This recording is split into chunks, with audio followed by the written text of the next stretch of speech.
نحمدہ ونصلی ونسلم علی رسولہ الکریم اما بعد فاعوذ باللہ من الشیطان الرجیم بسم اللہ الرحمن الرحیم السلام علیکم ورحمۃ اللہ وبرکاتہ۔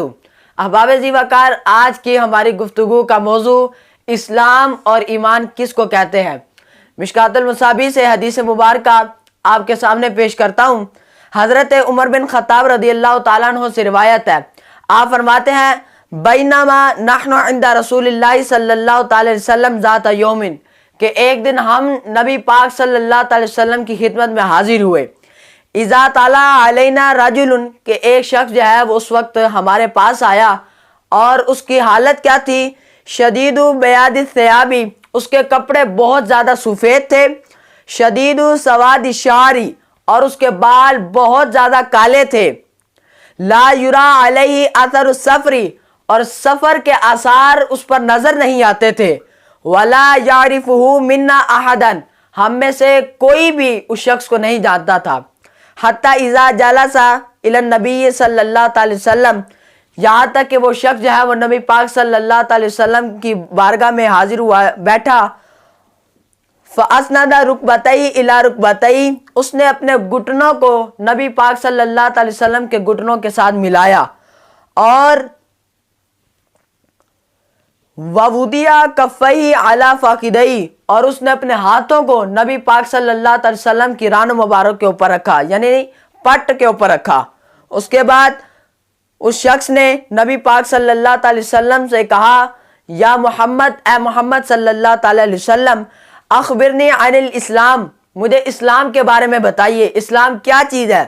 تو قال، رسول پاک صلی اللہ تعالی علیہ وسلم نے ارشاد فرمایا، الاسلام ان تشہد اللہ الہ الا اللہ، اسلام یہ ہے کہ تو گواہی دے اللہ کے سوا کوئی معبود نہیں ہے، وَأَنَّ مُحَمَّدًا رسول اللہ صلی اللہ تعالی وسلم، اور محمد اللہ کے رسول ہیں، وَتَقِيمَ الصَّلَاةَ، اور تم جو ہے نماز کو قائم کرو، وَتُؤْتِيَ الزَّكَاةَ، اور تم زکوٰۃ ادا کرو، وَتَصُومَ رمضانَ، اور رمضان المبارک کے تم روزے رکھو، وَتَحَجَّ الْبَيْتَ ان استطعت الیہ سبیلا، اور تم جو ہے وہ بیت اللہ کا طواف کرو، حج کرو اگر تم وہاں تک جانے کی استطاعت کرتے ہو۔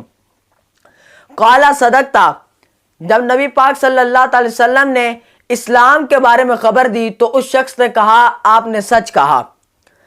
تو حضرت عمر بن خطاب رضی اللہ تعالیٰ فرماتے ہیں کہ فعجبنا لہ یسألہ ویصدقہ، کہ وہ شخص جو ہے وہ سوال بھی کرتا ہے اور اس کے بعد پھر اس سوال کی تصدیق بھی کرتا ہے، ہمیں اس بات پر تعجب ہوا۔ اس کے بعد قال فاخبرنی عن الایمان، اس شخص نے کہا، کیا مجھے ایمان کے بارے میں خبر دیجئے، ایمان کیا چیز ہے؟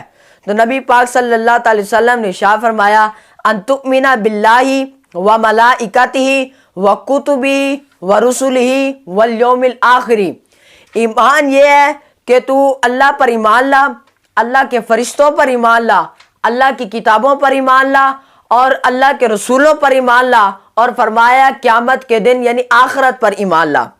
اس کے بعد نبی پاک صلی اللہ تعالی وسلم نے ارشاد فرمایا، وَتُؤْمِنَ بِالْقَدْرِ خَيْرِهِ وَشَرِّهِ، اچھی اور بری تقدیر پر ایمان لا۔ اس کے بعد اس شخص نے کہا، صدقتا، آپ نے سچ کہا۔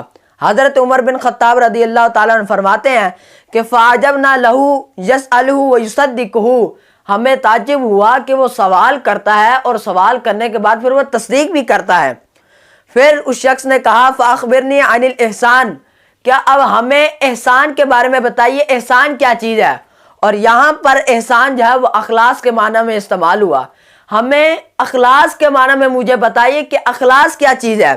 تو نبی پاک صلی اللہ تعالی وسلم نے ارشاد فرمایا، ان تعبد اللہ، کہ اخلاص یہ ہے کہ تو اللہ رب العزت کی جو ہے وہ عبادت کرے، اور اس طرح عبادت کرنی ہے کہ کأنک تراہ، کہ جس طرح تو اپنے رب کو دیکھ رہا ہے۔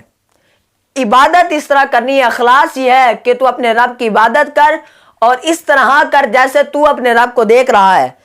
پھر نبی پاک صلی اللہ تعالی وسلم نے ارشاد فرمایا، فَإِن لَمْ تَكُنْ تَرَاهُ فَإِنَّهُ يُرَاكَ، اگر تو اس طرح عبادت نہیں کر سکتا کہ تو اپنے رب کو دیکھ رہا ہے تو پھر اس اخلاص سے اللہ رب العزت کی عبادت کر جس طرح وہ تجھے دیکھ رہا ہے۔ پھر نبی پاک صلی اللہ تعالی علیہ وسلم نے جب اتنا بیان فرمایا، اس کے بعد اس شخص نے کہا فَأَخْبِرْنِي عَنِ السَّاعَةِ، کہ اب مجھے قیامت کے بارے میں بتائیے کہ قیامت کیا ہے۔ تو نبی پاک صلی اللہ تعالی وسلم نے ارشاد فرمایا مَلْ مَسْئُولُ عَنْهَا بِأَعْلَمَ مِنَ السَّائِلِ، کیا سوال پوچھنے والا سوال کرنے والے سے زیادہ نہیں جانتا؟ یعنی نبی پاک صلی اللہ تعالی وسلم نے ارشاد فرمایا تم مجھ سے سوال پوچھ رہے ہو، کیا تم مجھ سے زیادہ نہیں جانتے؟ تو اس شخص نے پھر کہا فَأَخْبِرْنِي عَنْ عَمَارَتِهَا، آپ مجھے قیامت کی چند نشانیاں بتا دیجئے۔ تو نبی پاک صلی اللہ تعالی وسلم نے پھر چند نشانیاں بتائی، ان میں سے ایک نبی پاک صلی اللہ تعالی وسلم نے ارشاد فرمایا أَن تَلِدَ الْأُمَّةُ رَبَّتَهَا، کہ قیامت کے دن لونڈیاں اپنے مالک کو جنم دیں گی۔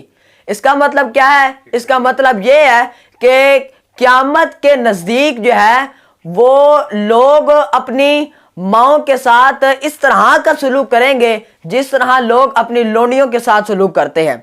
پھر اس کے بعد نبی پاک صلی اللہ تعالی وسلم نے ارشاد فرمایا وَأَن تَرَى الْحُفَاةَ الْعُرَاةَ الْعَالَةَ رِعَاءُ الشَّاءِ تَتَطَاوَلُونَ فِي الْبُنْيَانِ، نبی پاک صلی اللہ تعالی وسلم نے ارشاد فرمایا قیامت کے قریب تم ننگے پاؤں ننگے بدن چلنے والے اور بکریوں کو چلانے والے جو چرواہے ہیں تم ان لوگوں کو بڑے بڑے محلات کے اندر دیکھو گے۔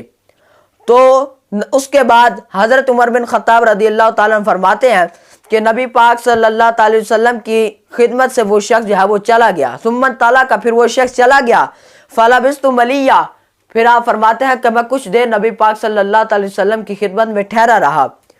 تو ثم قال علی یا عمر اتدری من السائل، تو نبی پاک صلی اللہ تعالی وسلم نے ارشاد فرمایا کہ اے عمر کیا تم اس سوال کرنے والے کو جانتے تھے؟ تو حضرت عمر فرماتے ہیں قلت، میں نے کہا اللہ و رسولہ عالم، کہ اللہ اور اس کا رسول بہتر جانتا ہے کہ یہ سوال کرنے والا کون تھا۔ تو قال، رسول پاک صلی اللہ تعالی وسلم نے ارشاد فرمایا فَإِنَّهُ جبریل، کہ وہ حضرت جبرائیل علیہ السلام تھے، اور فرمایا وہ کرنے کیا آئے تھے؟